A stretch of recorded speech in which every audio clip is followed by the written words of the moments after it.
1950 के दौर में कुछ ऐसी हुआ करती थी केदारनाथ की यात्रा। संकरे पहाड़ी रास्ते, बिना किसी शोरगुल के महादेव का नाम जपते शिव भक्त और देवप्रयाग से शुरू होती 15 दिन की मुश्किल पैदल यात्रा। वहीं आज आपको इसी यात्रा पर दिख जाएगी रील्स बनाती भीड़, हर दूसरे मिनट उड़ते हेलीकॉप्टर्स, 10-12 घंटे की दर्शन लाइन, बेतुका वीआईपी सिस्टम और आस्था के नाम पर खुला व्यापार। दोस्तों, इस वीडियो की रिसर्च करते हुए मुझे ऐसी कई डिस्टर्बिंग चीजें मिली हैं कि मैं तो कहता हूं कि मत जाओ केदारनाथ, कम से कम तब तक नहीं जब तक आप ये वीडियो पूरा ना देख लो। हाँ, हम भी जानते हैं कि भगवान शिव और केदारनाथ के प्रति करोड़ों देशवासियों की आस्था अटूट है, लेकिन दुख की बात ये है कि इसी आस्था को आज अंधे लालच, दिखावे और अव्यवस्था ने एक तमाशा बनाकर रख दिया है। साथ ही इस वीडियो का मकसद किसी की भी भावनाओं को ठेस पहुंचाना हरगिज नहीं है, बल्कि भगवान शिव में आस्था रखने वाले उन असली धार्मिक लोगों को सच दिखाना है जो केदारनाथ को सिर्फ एक टूरिस्ट स्पॉट नहीं बल्कि एक पवित्र धाम मानते हैं। वैसे इस वीडियो में बात हम सिर्फ केदारनाथ की करने वाले हैं, लेकिन सच तो ये है कि देश के ज्यादातर तीर्थस्थल कुछ इसी हाल से गुजर रहे हैं। खैर, वीडियो शुरू करें उससे पहले एक क्विक अपील कि फैक्टिफाइड हिंदी पर हम ऐसी ही इंटरेस्टिंग वीडियोस लाते रहते हैं, तो ये वीडियो अच्छा लगे तो सब्सक्राइब करने के बारे में भी सोचें। फिलहाल मेरा नाम है अमन और आप देख रहे हैं the dark side of Kedarnath. Kedarnath के प्रांगण में श्रद्धालुओं की इतनी भीड़ जमा हो गई कि तिल रखने की जगह भी नहीं बची है। रेल में पल ठेलम ठेल जैसे बने इन हालातों में कोई कहीं से धक्का मार रहा है तो कोई कहीं से। कई किलोमीटर लंबी लाइन में लगे लोगों का सब्र का बांध अब जवाब देने लगा है। ओवरक्राउड। उत्तराखंड के गढ़वाल में पड़ने वाला केदारनाथ टेम्पल सी लेवल से 3583 मीटर ऊपर स्थित है और चारधाम यात्रा का यह सबसे पॉपुलर रूट भी है। पर जिस यात्रा का मतलब होना चाहिए था शरीर को कष्ट देना और एक आध्यात्मिक अनुभव लेना, वो अब शोरगुल, ट्रैफिक जैसे कंजेशन और दर्शन के लिए 10-12 घंटे इंतजार करने जैसे टीडियस प्रोसेस में बदल चुकी है। कारण ये है कि जिस चारधाम यात्रा पर 2012 में सिर्फ 4.5 लाख लोग जाते थे, 2023 में उसी रूट पर 50 लाख से भी ज्यादा लोगों ने ट्रेवल किया। इसी का रिजल्ट है कि पिछले कुछ सालों में सोशल मीडिया पर ऐसी कई वीडियोज सामने आई हैं जिनमें यात्री दर्शन के लिए धक्का मुक्की करते, बैरिकेड्स पर चढ़ाई करते और कंट्रोल खोते नजर आए। अब दोस्तों, ओवरक्राउडिंग का सबसे बड़ा कारण है कैरिंग कैपेसिटी। अब जैसे कि इसके नाम से ही आप समझ सकते हैं कि किसी भी जगह की ऑफिशियल कैरिंग कैपेसिटी ह्यूमंस या जानवरों का वो नंबर है जो वो जगह सस्टेन कर सकती है विदाउट डैमेजिंग द इकोलॉजी। अब सोशल मीडिया और रील्स की इस एज में ट्रैवलर्स के नंबर्स में कई गुना की बढ़ोतरी कोई बड़ी बात नहीं, लेकिन प्रॉब्लम ये है कि अथॉरिटीज इस ग्रोथ को वाइजली मैनेज करने की जगह शॉर्ट टर्म इकोनॉमिक बेनिफिट्स के लिए कुछ भी जो बिजनेस जैसा लगता है उसे अप्रूव कर देती है, while ignoring the bigger picture. अब जो यहाँ लाखों यात्री आते हैं वो वेस्ट भी तो प्रोड्यूस करते हैं। 2025 सीजन में इस श्राइन ने 21.4 मेट्रिक टन कचरा जनरेट किया था। अब कायदे से तो इस सारे कचरे को नीचे लाकर प्रोसेसिंग प्लांट्स में भेजना चाहिए था, लेकिन नगर पंचायत केदारनाथ ने उसका 60% हिस्सा अनट्रीटेड वेस्ट इसी फ्रेजाइल इकोसिस्टम में यूं ही छोड़ दिया। इसीलिए जितना पॉपुलर केदारनाथ होता जा रहा है, उतना ही नुकसान भी इस जगह को होता दिख रहा है। No emergency plan. केदारनाथ की सबसे बड़ी वल्नरेबिलिटी ये है कि टेंपल तक पहुंचने और वापस आने का प्राइमरी रूट लगभग एक ही है। ऐसे में अगर इस भीड़ के बीच किसी को हार्ट अटैक आ जाए, ऑक्सीजन की कमी हो जाए या फिर कोई और मेडिकल इमरजेंसी, तो उसे जल्दी से इवैक्यूएट करना एक बड़ा चैलेंज बन जाता है। लेकिन असली खतरा इससे भी बड़ा है। अगर किसी दिन बड़ी लैंडस्लाइड, क्लाउड बर्स्ट या फिर फ्लैश फ्लड आ जाए तो हजारों लोग एक ही रूट पर फंस सकते हैं, बिल्कुल वैसे ही जैसे 2013 की ट्रेजेडी के दौरान हुआ था।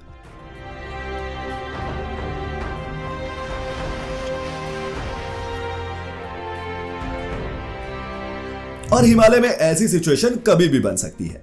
यह मौसम इतना अनप्रिडिक्टेबल है कि सुबह धूप होती है और दोपहर में बर्फ गिरने लगती है। ऐसे में ट्रैक पर मौजूद हजारों यात्रियों को रियल टाइम वार्निंग पहुंचाना और उन्हें सेफ लोकेशंस तक पहुंचाना एक बहुत ही बड़ा चैलेंज है।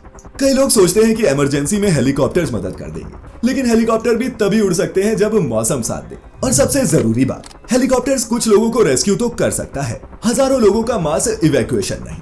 यानी कि ओवरक्राउडिंग सिर्फ आपके दर्शनों को ही मुश्किल नहीं बनाती, बल्कि पूरी यात्रा को एक पोटेंशियल डिजास्टर जोन में बदल देती है। मई 2026 में ही इसका एक ट्रेलर देखने को मिला, जब सोनप्रयाग और गौरीकुंड के बीच लैंडस्लाइड के बाद 10,000 से ज्यादा यात्री फंस गए और उन्हें रेस्क्यू करना पड़ा। Heavy rains disrupted the Kedarnath pilgrimage route in Uttarakhand. A massive landslide hit the stretch between Sonprayag and Gaurikund late on May 19th. Thousands of pilgrims were left stranded amid dangerous weather conditions. इसीलिए सबसे चिंताजनक बात यही है कि आज भी इस रूट के लिए कोई इफेक्टिव इमरजेंसी एग्जिट कॉरिडोर मौजूद नहीं है। ऐसे में 2013 की आपदा से हमने कुछ सीखा भी है या नहीं? The mule crisis. केदारनाथ में लोगों से भी ज्यादा भीड़ तो घोड़े खच्चरों की है। पूरे ट्रैक पर इनका मल फैला रहता है। पैदल यात्री इनसे टकराते रहते हैं और उन्हें चलने तक की जगह नहीं मिलती। 2022 में Uttarakhand state pollution control board की कमेटी ने एनजीटी को जो रिकमेंडेशन दिया था, उसके मुताबिक केदारनाथ यात्रा रूट पर 2250 घोड़े खच्चरों की ही कैरिंग कैपेसिटी है। अब दोस्तों ये नंबर, ट्रैक की लंबाई चौड़ाई कितनी है, एक जानवर कितनी जगह घेरता है, ये सब देखकर एनालाइज करके निकाला गया था। लेकिन जहां अथॉरिटीज ने ऑफिशियल लिमिट 5000 पर सेट की, वहीं आज रूट पर 8000 से भी ज्यादा रजिस्टर्ड म्यूल्स ऑपरेट कर रहे हैं। और अगर लोकल रिपोर्ट्स की माने तो लगभग इतने ही अनरजिस्टर्ड घोड़े खच्चर भी चल रहे हैं। यानी कि जिस रूट को एक्सपर्ट्स ने सिर्फ 2250 जानवरों के लिए सूटेबल बताया था, वहां आज 15 से 16,000 तक घोड़े खच्चर चल रहे हैं। ऐसे में आम यात्रियों के लिए जगह बचेगी तो कहां से? और ये भी तब है जब एक म्यूल का 3 स्टेप वेरिफिकेशन प्रोसेस है। उसके कान पर एक रजिस्ट्रेशन टैग होना चाहिए, ओनर के पास वैलिड लाइसेंस होना चाहिए और उसमें एक माइक्रोचिप भी इंस्टॉल होनी चाहिए। इस सब के बावजूद करप्शन और चेक पॉइंट्स पर ढिलाई के चलते ये हजारों अनलाइसेंस्ड ऑपरेटर्स भी इस रूट पर ऑपरेट करते हैं, जो यात्रियों को ओवरचार्ज करते हैं, उनसे मिसबिहेव करते हैं और अपनी मनमानी चलाते हैं। पैदल यात्रा मार्ग पर घोड़ा संचालकों की एक वीडियो में 2 पक्षों के बीच जमकर लाठी डंडे चलते हुए दिखाई दे रहे हैं। पुलिस जांच में सामने आया कि घोड़ों के आपस में टकराने के बाद ये पूरा विवाद शुरू हुआ, जो देखते ही देखते हिंसक झगड़े में तब्दील हो गया। Scamming pilgrims. तो अपनी सेफ्टी और कंफर्ट को ताक पर रखकर आप केदारनाथ पहुंच भी जाते हैं, तो इसके भी चांसेस हैं कि आप स्कैमर्स का शिकार बन जाएं। मई 2026 की ही बात है। आंध्र प्रदेश से 22 यात्रियों का एक जत्था केदार घाटी हेलीपैड पहुंचा, इस कॉन्फिडेंस में कि उन सबकी मंदिर तक की हेलीकॉप्टर यात्रा पहले से ही बुक है, जिसके लिए बकायदा उन्होंने 2,65,000 रुपए पे भी किए थे। लेकिन हेलीपैड पहुंचकर उन्हें पता चलता है कि उनकी टिकट्स फर्जी हैं। अब सोचकर देखिए कि धर्म और आस्था के नाम पर भी लाखों की धोखाधड़ी चल रही है, वो भी दिन दहाड़े। फेसबुक में मेरे को एडवर्टाइजमेंट देख के वो मेरे को फोन किया, बाद में वो रजिस्ट्रेशन करवा दिया। इंश्योरेंस का 5,000 लिया एक आदमी का, टिकट का 9,000 लिया। 22 आदमी है, कितने पैसे आदमी लोग है।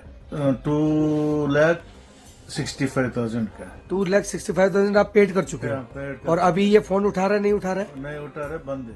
इन बढ़ते स्कैम्स को देखते हुए ही मिनिस्ट्री ऑफ होम अफेयर्स को भी एक पब्लिक एडवाइजरी जारी करनी पड़ी थी, जिसमें बताया गया था कि स्कैमर्स असली दिखने वाली fake websites, social media pages और पेड एडवर्टीजमेंट्स के जरिए लोगों को फंसा रहे हैं, जिसमें helicopter booking, hotel guest house booking, taxi booking और टूर पैकेजेस के नाम पर धोखाधड़ी की जा रही है। इन नकली पोर्टल्स पर पेमेंट करने के बाद कभी कंफर्मेशन स्लिप नहीं मिलती, तो कभी एजेंसी का नंबर ही अनरीचेबल हो जाता है। और जिनको ये स्कैमर्स नकली बुकिंग्स थमा देते हैं, उन्हें इस धोखे का पता केदार घाटी पहुंचकर चलता है। और दोस्तों, स्कैम्स भी सिर्फ ऑनलाइन बुकिंग्स तक सीमित नहीं है। यहाँ आने वाले यात्री घोड़े से लेकर पानी की बोतल और टेंट से लेकर दाल चावल हर चीज के लिए ओवर पे करते हैं। हाँ, ये बात बिल्कुल सही है कि पहाड़ों पर सामान पहुंचाने की कॉस्ट ज्यादा होती है और इसीलिए प्रीमियम चार्जिंग समझ में भी आती है। लेकिन कई बार ये ओवर प्राइसिंग इतनी हद तक बढ़ जाती है कि उसे किसी भी मायने में जायज नहीं कहा जा सकता। और दोस्तों, जब किसी धार्मिक यात्रा का पूरा इकोसिस्टम सेवा से ज्यादा प्रॉफिट के मॉडल पर चलने लगे, तो स्पिरिचुअल एक्सपीरियंस धीरे धीरे कमर्शियल एक्सपीरियंस में बदलने लगता है। माने कि जिसके पास जितना पैसा, उसका एक्सपीरियंस उतना ही बेहतर। Reels over rituals. दोस्तों, केदारनाथ की यात्रा करने का मतलब सिर्फ ये नहीं है कि आप कैसे भी करके मंदिर तक पहुंचो और अच्छी अच्छी रील्स बना लो। सच तो यह है कि सदियों तक लोग इस दुर्गम यात्रा को तपस्या, संयम और एक स्पिरिचुअल एक्सपीरियंस के तौर पर देखते थे। सभी लोग पैदल चलते थे, रास्ते में रुककर ध्यान पूजा करते हुए जाते और इस यात्रा को मन और शरीर दोनों की ही परीक्षा मानते थे। लेकिन वहीं आज कई लोगों के लिए ये यात्रा स्पिरिचुअल जर्नी से ज्यादा पिकनिक या फिर सोशल मीडिया कंटेंट बन गई है। अब जो लोग यहाँ आकर शराब पीते हैं, हुड़दंग मचाते हैं, वो शिव भक्त तो नहीं हो सकते। मंदिर के बाहर जो हाथ भोलेनाथ के जयकारों के साथ हवा में उठते थे, अब वो मोबाइल फोन पकड़कर परफेक्ट एंगल ढूंढते नजर आते हैं। टेंपल प्रेमिसेस पर आपको ऐसे कई लोग मिल जाएंगे जो भक्ति से ज्यादा कंटेंट क्रिएशन में इंटरेस्टेड नजर आएंगे। रील्स, फोटोशूट्स और वायरल वीडियोस की दौड़ में कई लोग तो ये तक भूल जाते हैं कि वो किसी टूरिस्ट अट्रैक्शन पर नहीं, बल्कि हिंदू धर्म के सबसे पवित्र तीर्थ स्थलों में से एक पर खड़े हैं। कभी आपने देखा है कि मक्का में काबा के पास कोई रील बनाता हुआ, या फिर गोल्डन टेम्पल में किसी सिख को देखा है कोई ऊट पटांग वीडियो शूट करते? अब जब हम ही अपने पवित्र स्थलों की मर्यादा का ध्यान नहीं रखेंगे तो नुकसान सिर्फ उस मंदिर की मर्यादा का ही नहीं होता, बल्कि इन चीजों का असर पूरे हिंदू धर्म की छवि पर भी पड़ता है। और शायद यही आज की तारीख में केदारनाथ की सबसे दुखद सच्चाई है। कमर्शियलाइजेशन इतनी तेजी से बढ़ चुका है कि तीर्थ यात्रा धीरे धीरे तपस्या से आउटिंग में और भक्ति से कंटेंट क्रिएशन में बदलती नजर आ रही है। Animal exploitation.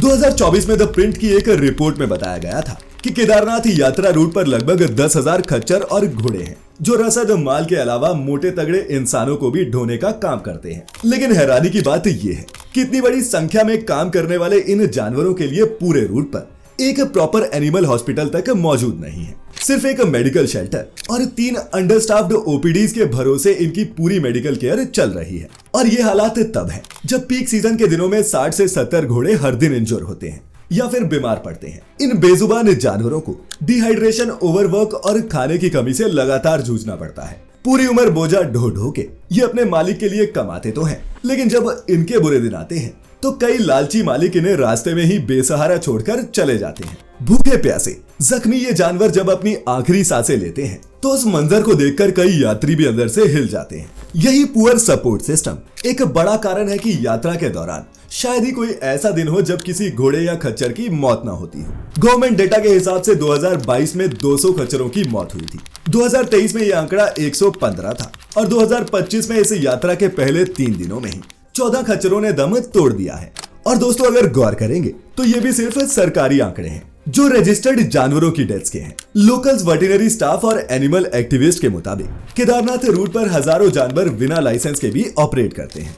ऐसे में जो जानवर रास्ते में कोलैप्स हो जाते हैं, खाई में गिर जाते हैं या फिर चुपचाप कहीं मर जाते हैं, उनमें से कई तो ऑफिशियल रिकॉर्ड्स का हिस्सा तक नहीं बन पाते। और इसके पीछे एक आर्थिक कारण भी है। रजिस्टर्ड घोड़ों के मालिक को जानवर की मौत की स्थिति में लगभग 1.5 लाख रुपए तक का इंश्योरेंस मिल सकता है, लेकिन वहीं बिना लाइसेंस ऑपरेट करने वाले ऑपरेटर्स के पास ऐसा कोई कवर नहीं होता। नतीजा ये होता है कि जब कोई जानवर बोझा ढोने लायक नहीं बचता तो कुछ उसे पहाड़ पर मरने के लिए छोड़ देते हैं, तो कुछ खाई से नीचे धक्का दे देते हैं, क्योंकि उसे नीचे लाने या फिर उसका इलाज करवाने में उनका कोई फायदा नहीं। और दोस्तों, यही कारण है कि केदारनाथ रूट पर मिलने वाले सबसे ज्यादा लावारिस, जख्मी और मदद से वंचित जानवर वही होते हैं जो इस पूरी व्यवस्था के अंधेरे हिस्से में बिना किसी भी रिकॉर्ड के काम कर रहे होते हैं। इनएडिक्वेट इंफ्रास्ट्रक्चर। अब दोस्तों, केदारनाथ में हर साल भीड़ तो रिकॉर्ड तोड़ती जा रही है, लेकिन यहाँ का इंफ्रास्ट्रक्चर उस स्पीड से डेवलप नहीं हो पा रहा। इस वीडियो में एक शख्स है जिसके फादर की केदारनाथ मंदिर में दर्शन के बाद डेथ हो जाती है और वो 2 घंटे तक इधर से उधर चक्कर लगाता रहा, लेकिन उसकी मदद ना तो प्रशासन कर सका और ना ही मंदिर कमेटी। उल्टा उनके फादर की डेड बॉडी को गौरीकुंड तक ले जाने के उनसे 16,000 रुपए तक मांगे गए। ऐसे में क्या इस यात्रा को मैनेज करने वाली बद्रीनाथ केदारनाथ कमेटी या फिर गवर्नमेंट नहीं जानती कि इतने लोग जब आएंगे तो उनमें से कुछ लोग बीमार भी पड़ेंगे और उनकी मौतें भी होंगी। इतना बड़ा धाम है, करोड़ों का तो चंदा आता है, 2-3 एयर एम्बुलेंसेस तो हर वक्त वहां तैनात रहनी चाहिए, लेकिन नहीं, इन्हें तो वीआईपी दर्शन करवाने हैं, ऑनलाइन पूजा करवानी है, डोनेशंस लेनी है, चंदे का पैसा मंत्रियों के बच्चों पर खर्चना है, बाकी भोले के भक्त जो चाहे सहे। ऐसे हाई रिस्क तीर्थ स्थल पर इमरजेंसी में निपटने के लिए कोई इमरजेंसी प्रोटोकॉल इन प्लेस है ही नहीं। ये देखकर काफी हैरानी होती है। पीक सीजन में हजारों लोगों को एकोमोडेशन नहीं मिलती, सैनिटेशन फैसिलिटीज पर प्रेशर बढ़ जाता है, मेडिकल फैसिलिटीज ओवरलोड हो जाती हैं और कई जगहों पर तो बेसिक क्राउड मैनेजमेंट जैसी चीजों में भी प्रशासन स्ट्रगल करता नजर आता है। भीड़ बढ़ने पर पैनिक और कियोस ऐसा फैलता है कि कुछ इस तरह से परिवार के परिवार रोने लगते हैं। केदारनाथ कभी मत आना, इधर आके कोई मतलब नहीं है। बच्चा ना 11 घंटा मैं सिक्योरिटी गार्ड कर रहा था, ठीक है, लकड़ी से मार रहे यहाँ पे।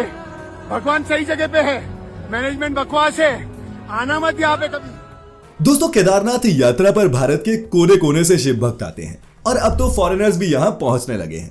ऐसे में सवाल सिर्फ इतना नहीं कि और कितने लोग आ सकते हैं, सवाल ये है कि जो लोग आ रहे हैं क्या उनके लिए हमने कोई मजबूत व्यवस्था खड़ी भी की है, क्योंकि किसी तीर्थस्थल की सक्सेस उसके रिकॉर्ड विजिटर नंबर से नहीं बल्कि इस बात से मापी जानी चाहिए कि वो अपने श्रद्धालुओं को कितनी सुरक्षा, सुविधा और गरिमा दे पाता है। वीआईपी दर्शन। अब दोस्तों, कहने को तो भगवान के सामने सब बराबर होते हैं, लेकिन केदारनाथ समेत देश के ज्यादातर बड़े मंदिरों में वीआईपी कल्चर इस आइडिया को चैलेंज करता नजर आता है। अब जहां आम श्रद्धालु 8 से 10 घंटे लाइन में खड़ा रहते हैं, वहीं कुछ लोग पॉलिटिकल कनेक्शंस, एडमिनिस्ट्रेटिव इन्फ्लुएंस या फिर स्पेशल पासेस के जरिए कुछ ही मिनट्स में सीधा मंदिर के अंदर पहुंच जाते हैं। इसी वीआईपी कल्चर पर सवाल तब और भी बड़े हो जाते हैं जब यूके के ही एक आरटीआई एक्टिविस्ट ने ये एक्सपोज कर दिया कि टेंपल कमेटी ने कैसे कुछ सियासी हस्तियों, आरएसएस से जुड़े लोगों और उनके परिवारों की हॉस्पिटैलिटी पर लाखों रुपए खर्च किए हैं। ऐसे में आप ही बताइए, क्या मंदिर में चढ़ने वाला चंदा उन लोगों की सेवा में लगना चाहिए जो पहले से ही पावर और इन्फ्लुएंस रखते हैं, या फिर उन लाखों श्रद्धालुओं की सुविधाओं पर जो लाइन में खड़े होकर पानी, शौचालय और बेसिक मेडिकल फैसिलिटीज के लिए स्ट्रगल करते हैं? यही वीआईपी कल्चर धीरे धीरे लोगों के मन में ये एहसास पैदा करता है कि शायद भगवान के घर में सब बराबर नहीं, और इससे भी कई लोगों की आस्था कमजोर पड़ती है। हमारे ऑटो से ये वीआईपी दर्शन कर रहे हैं, हम लोग वोट ना दे तो वीआईपी दर्शन करने को ना पाए।